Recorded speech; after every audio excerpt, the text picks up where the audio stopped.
के दिन के 4 ऐसे इंपॉर्टेंट स्टॉक्स जिनमें हम लोग को बहुत ही सॉलिड गिरावट देखने को यहाँ पे मिली है। एंड हर एक स्टॉक की अगर हम लोग बात करें गिरावट के पीछे कुछ ना कुछ हम लोग को इम्पॉर्टेंट कारण देखने को यहाँ पे मिल रहा है।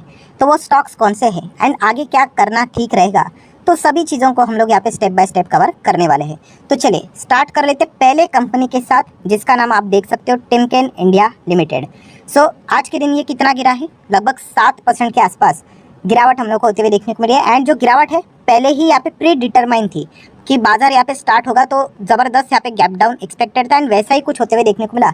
एंड पूरे दिन भर की बात करें तो बाजार में हम लोगों को इस स्टॉक के प्रति सेम ही परफॉर्मेंस कंटिन्यू रहते हुए देखने को यहाँ पे मिला है। सो ऐसा क्या हो गया इस कंपनी में कि इस प्रकार की गिरावट देखने को मिली है, तो इसके पीछे का रीज़न है दोस्तों कि यस, कंपनी के प्रमोटर ने ही अपने शेयर्स यहाँ पे बेच दिए हैं। अगर कंपनी के प्रमोटर अपने शेयर्स यहाँ पे बेचेंगे तो आप सभी लोगों को पता ही है बड़े डील्स के जरिए सारी चीज़ें होती है। एंड इनमें सबसे इंपॉर्टेंट पॉइंट कौन सा होता है दोस्तों, तो इनमें सबसे इंपॉर्टेंट पॉइंट होता है यस, फ्लोर प्राइस। सो फ्लोर प्राइस की अगर हम लोग यहाँ पे बात करें तो समवेयर अराउंड आप यहाँ पे देख सकते हो जो कि 3000 के आसपास हम लोग को यहाँ पे बताया जा रहा है। एंड आज के दिन की बात करें तो मंगलवार है, सो ऑब्वियसली मंडे का अगर हम लोग क्लोजिंग प्राइस देखा जाए तो कितना था 3485.5। तो उस हिसाब से अगर हम लोग कैलकुलेट करें 3485 को 3000 के हिसाब से तो नियर बाय 14% का डिस्काउंट देखने को मिल रहा है। ये बहुत ज़्यादा डिस्काउंट होता है। सो मतलब कंपनी के प्रमोटर ही मानते हैं कि इस कंपनी का एक्चुअल वैल्यू 3000 के करीब यहाँ पे होना चाहिए, जो कि अभी कितना देखने को यहाँ पे मिल रहा है, इतना गिरावट के बाद भी 3250 के आसपास देखने को यहाँ पे मिल रहा है।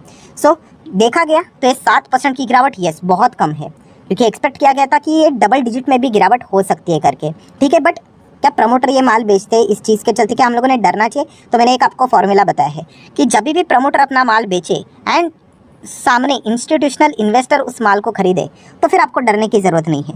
बट अगर प्रमोटर माल बेचे एंड वो भी कहाँ पे, पब्लिक को, तब जाके आप कह सकते कि थोड़ा पैनिक का माहौल यहाँ पे हो सकता है। बट जब भी ये फ्लोर प्राइस ऐसी चीज़ें सामने आ जाती है, मतलब समझ लेना इंस्टीट्यूशनल इन्वेस्टर इन्वॉल्व है, तभी तो जाके फ्लोर प्राइसिंग की बातें होती है, वरना आपको समझेगा ही क्या कि प्रमोटर ने कब माल बेचा, ठीक है। तो ये सारी चीज़ें हम लोग को पहले टिमकेन इंडिया में आज के दिन देखने को मिली है।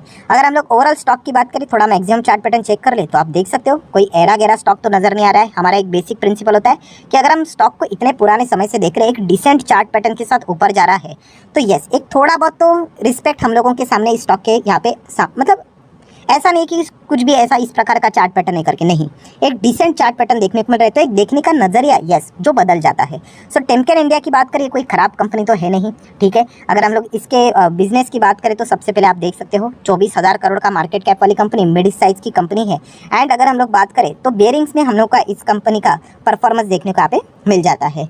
सो देखा गया तो अगर आप इसके पीएनएल का भी परफॉर्मेंस देख सकते हो, कोई खराब नहीं है। एक टाइम पे कंपनी का जो ईपीएस था वो हम लोग को 12 के आसपास देखने को मिलता था, वही ईपीएस आज के भाव मतलब के हिसाब से अगर हम लोग बात करें 40-50 के रेंज में यहाँ पे आ चुका है। एंड शेयर होल्डिंग पैटर्न की भी अगर हम लोग बात करें तो समवेयर अराउंड 67% प्रमोटर के पास है। ऑब्वियसली ये कम हो जाएगा आने वाले समय में। FIS 4%, DS 12-12.5%, public 15%।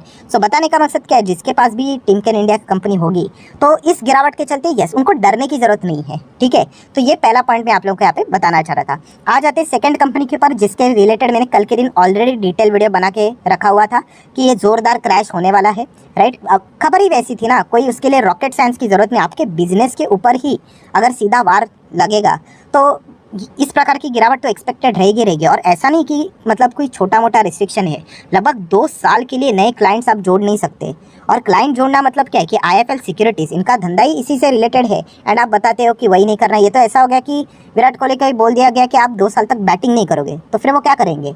मतलब समझ रहे हो कि इतनी मतलब बहुत ही इस कंपनी के लिए बहुत ही नेगेटिव न्यूज़ है। और ये मेरे बोलने से भी कुछ नहीं, रिजल्ट आपके सामने 16 से 17% के करीब ज़बरदस्त क्रैश हम लोग को इस स्टॉक में देखने को मिला है, जो कि एक्सपेक्टेड था।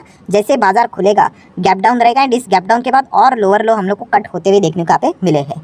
सो ये चीज़ हम लोग को क्या सिखाती है, कल के दिन भी मैंने आप लोगों को बताया था कि कोई भी अगर नेगेटिव न्यूज़ आ जाती है उसके पीछे का रीज़न आइडेंटिफाई करो। एंड रीज़न अगर बहुत ही ज़्यादा खराब है, एंड ये कौन सा रीज़न है, ये इंटरनल रीज़न है। क्या बाकी ब्रोकिंग वाली कंपनीज के ऊपर सेबी ने कोई एक्शन लिया है? नहीं लिया है, सिर्फ इसी कंपनी के ऊपर यहाँ पे लिया है। सो इंटरनल इशू है। एंड 2 साल तक नए क्लाइंट्स को ना जोड़ पाना, मतलब जो एग्जिस्टिंग क्लाइंट है उन्हीं के साथ धंधे को कंटिन्यू करना, तो ये तो कोई बिजनेस की ग्रोथ वाला तो चीज़ सामने यहाँ पे नज़र नहीं आ रहा है। एंड सबसे वर्स्ट बात मैंने कल के दिन भी बताया कि आग में घी डालने का काम क्यों है, क्योंकि मार्केट हाई लेवल पे चल रहा है और ऐसे माहौल पे बहुत सारे प्लेयर्स जुड़ने के चांसेस होते हैं। एंड ऐसे माहौल पे 2 साल अगर आप बैन करोगे तो कंपनी धंधा क्या करेगी, आप समझ रहे हो। तो ये चीज़ें अगर आपको समझ में आ गई तो आप इजीली मार्केट को भी यहाँ पे समझ सकते हो, जो कि आज के दिन देख सकते हो कमाल की गिरावट देखने को मिला। एंड लिटरली यहाँ के जो इन्वेस्टर है वो अभी बुरी तरीके से ट्रैप हो चुके हैं। नेक्स्ट बात करेंगे दोस्तों एक और हमेशा परमानेंट गिरने वाली कंपनी जी एंटरटेनमेंट लिमिटेड। हर वक्त कुछ ना कुछ झमेला यहाँ पे चलता ही रहता है। एंड एक और खबर हम लोगों के सामने आज के दिन भी देखने को मिली, जो कि ड्यूरिंग द मार्केट ऑलरेडी नीचे ही जा रहा था एंड उसके बाद एक और खबर आ गई तो एक और बूस्ट मिल गया इसको नीचे जाने के लिए। सो जी एंटरटेनमेंट की अगर हम लोग बात करें तो आप यहाँ पे देख सकते हैं, पहले खबर को कवर कर ले तो आप चेक कर सकते हैं कि क्यों 5% गिरा।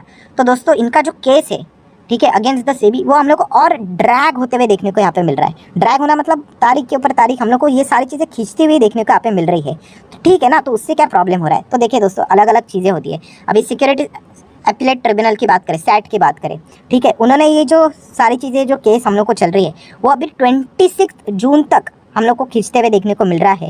एंड इस चीज़ के चलते डिले होना मतलब दोस्तों जी एंटरटेनमेंट के लिए बहुत ही बड़ी दिक्कत की बात है, क्योंकि जी एंटरटेनमेंट ये जो स्टॉक देखने को मिल रहा है ना, ये लिटरली 173 भी नहीं होता दोस्तों, ये तो 2 डिजिट में होता। पता है ये 3 डिजिट में क्यों चल रहा है? यस, एक डील के चलते, एक मर्जर के चलते, एक न्यूज़ के चलते। एंड वो मेजर मर्जर कौन सा है? सोनी के साथ। सोनी के साथ इन्होंने जो मर्जर करके यहाँ पे रखा हुआ है, इसी एक डील के साथ दोस्तों ये कंपनी टिकी हुई है। एंड जितना ये डिले होता चला जाएगा, मुझे तो लग रहा है सोनी वाले कहीं पीछे तो ना हट जाए।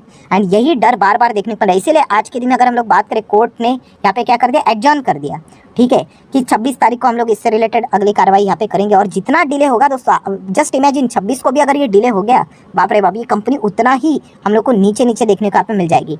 तो 1 D stands for delay and second D stands for down. इस कंपनी के लिए इस प्रकार का ही फॉर्मूला वर्क यहाँ पे होने वाला है। सो वैसे तो ये कंपनी ऑलरेडी मैंने आप लोगों को मल्टीपल टाइम्स बताया है कि दूर रहने में समझदारी है। निफ्टी 50 का एक ज़माने पे कंपनी पार्ट हुआ करती थी, 5 साल में 70% डाउन यहाँ पे हो चुकी है। जहाँ पे बिजनेस में गड़बड़ है ना दोस्तों, दूर हो जाओ। और ये पूरा जो ग्रुप है, जी एंटरटेनमेंट, जी लर्न, देन उसी के साथ साथ जी मीडिया, सभी की हालत देख लेना कितनी खराब है। क्यों? क्योंकि बिजनेस ही समझ में आ जाता है, कोई प्रॉफिटेबिलिटी ही नज़र यहाँ पे आती नहीं थी। सो ये दिक्कतें हम लोग को इस कंपनी में देखने को मिल रही है। और इसी चीज़ के चलते ये कंपनी लगातार लोअर लो लगाती ही जा रही है, जो कि आप इजीली चार्ट पैटर्न के भी हिसाब से देख सकते हैं। देखिए सबसे बुरी बात क्या होती है कि बीच बीच में ये ना क्या करते हैं, यस, डबल हो जाते हैं। और इस डबल होने के इसमें क्या हो जाते हैं, रिटेल इन्वेस्टर फंस जाते हैं। उनको क्या लगता है, अरे 600 का स्टॉक था ना, देखिए हम लोगों को लगभग कितना आया था नीचे, अगर मैं मोटा मोटी पकड़ लूँ 138, ठीक है, 150 पकड़ लूँ, 600 का स्टॉक 150 रुपये में क्या मस्त मौका है। तो फिर मैं बताता हूँ कि भाई इस कंपनी में कुछ रहा नहीं, फिर वही स्टॉक 150 का मान लीजिए सडनली 300 350 जाता है, तो फिर वो गुस्सा हो जाता है, अरे मौका चला गया करके, और फिर वो एंटर कर लेते हैं। एंड बाद में देखिए इस तरीके का वो नीचे आ जाता है। तो हमेशा मैंने आप लोगों को सिखाया दोस्तों, चार्ट पैटर्न कैसा भी ऊपर नीचे होता रहता है, बट यस उसकी जो जर्नी है लेफ्ट टू राइट ऊपर होनी चाहिए, तभी जाके उसमें आप अच्छा खासा पैसा यहाँ पे कमा पाओगे। ये मैं वेल्थ क्रिएशन के हिसाब से बात कर रहा हूँ। ट्रेडिंग वालों के लिए कोई फर्क नहीं पड़ता है, वो आज के माहौल में भी क्या कर सकते हैं, ट्रेडिंग कर सकते हैं, आगे के माहौल में भी ट्रेडिंग यहाँ पे कर सकते हैं, क्योंकि उनको दोनों तरफा कमाना है, ऊपर भी कमाते हैं, शॉर्ट करके भी कमाते हैं। But as a long term investor, wealth creator, हमें यस हमेशा ऊपर जाने वाले कंपनीज में ही पैसा लगाना होता है। आखिरी कंपनी है कॉनकॉर, देखकर लगेगा 3.5% बस गिरावट, बट ऑब्वियसली दोस्तों शुरुआत जो हुई थी जबरदस्त गैप डाउन एंड बहुत नीचे गया था, 6-7% के आसपास गिरावट यहाँ पे भी थी। वो तो निचले स्तर से 3-4% भागा, इसीलिए ठीक लग रहा है। तो कॉनकॉर गिरा क्यों? तो दोस्तों बस एक ही रीज़न है कि कोटक सिक्योरिटीज़ ने इसका जो टारगेट है, परफॉर्मेंस है, उसको डाउनग्रेड कर दिया है। सो कॉनकॉर क्या खराब कंपनी है? नहीं, बिल्कुल भी नहीं। बट फिर भी ये नीचे क्यों जा रहा है? तो दोस्तों नीचे जाने का एक मेजर रीज़न ये है कि पहले कंपनी, सरकार की बात करें, इसके डाइवेस्टमेंट की बात करते थे, अभी डाइवेस्टमेंट से रिलेटेड कोई ज़्यादा खबरें ही नहीं आती है। मतलब शायद से वो डिले करने की बात करें, और जितना डिले होगा सरकारी कंपनीज में हो क्या रहा है कि डाइवेस्टमेंट मतलब प्राइवेट प्लेयर आएंगे तो वो कंपनी अच्छी चलेगी, इसलिए वो तेज़ी दिखाते हैं। बट जितना ये डाइवेस्टमेंट लेट होता जाएगा उतना ही इस कंपनी के लिए वो बुरी खबर रहेगी। एंड इसी चीज़ के चलते इन्होंने यहाँ पे शायद से हम लोग को डाउनग्रेड करते हुए देखने को यहाँ पे मिल रहे हैं। तो चारों कंपनीज़ की अगर हम लोग यहाँ पे बात करें तो आज के दिन ये क्यों गिरे थे, वो सारी चीज़ें मैंने आप लोग को यहाँ पे बता दी है। वैसे इसमें से देखा गया कॉनकॉर ठीक कंपनी है, कोई दिक्कत की यहाँ पे बात नहीं, सरकारी कंपनी। जी एंटरटेनमेंट दूर से ही नमस्ते करेंगे, कोई खास कंपनी नहीं है। IIFL सिक्योरिटीज़ कभी हम लोगों ने कवर भी नहीं किया, बट कल की न्यूज़ आई थी इसलिए कवर किया। टेम्केन इंडिया की बात करें, यस ये एक अच्छी कंपनी है, आप चाहो तो इसको स्टडी कर सकते हो।